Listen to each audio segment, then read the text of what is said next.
that's not to say that you don't do things for others and that you don't dutifully serve others. Perhaps maybe that's why some of you are so miserable. But that's different than pouring yourself into others, to freely give of yourself.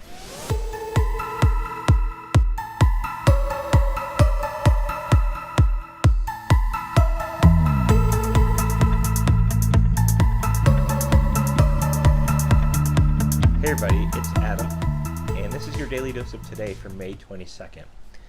If you want to feel good, do good.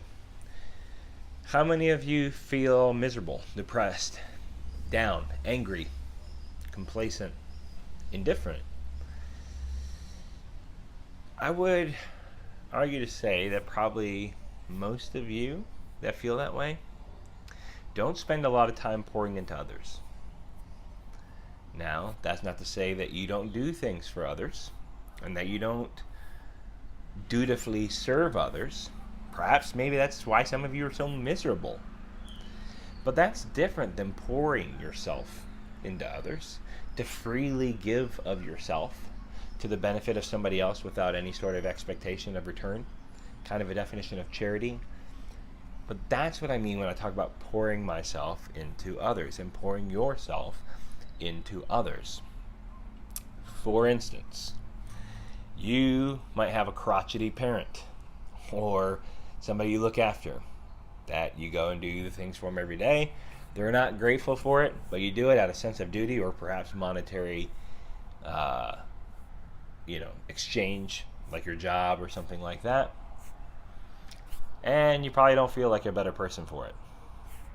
But you see an old lady walking across a parking lot and something falls out of her grocery bag, and you go pick it up for her because either she doesn't see it or she has having a problem bending over, and you give that to her, and she expressed appreciation and a smile for that.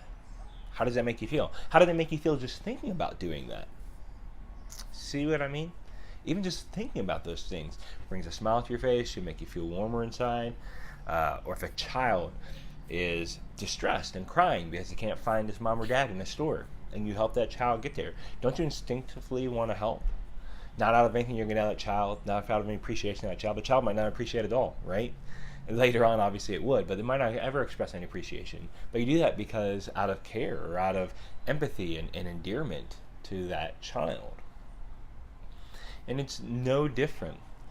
And the reason why I think this is so important is, number one, I think that's the reason we're all here. I think that's the core ethos of success, regardless of what financial status and things you're in.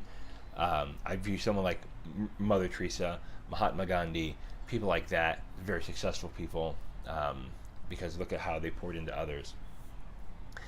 But I think also, right, as we're trying to become successful people or become more successful in our life and to build on our goals, the lessons we learn by pouring into others and the benefits we gain by pouring into others will pay dividends on us as we're trying to pursue our goals, because pouring into others is contagious.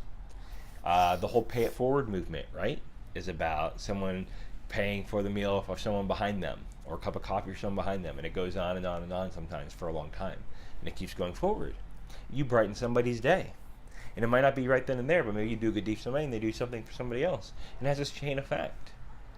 And it's the same thing too as you go forward in your success, whether it's pursuing education or new business ventures or weight loss. Believe me, it applies across all these things.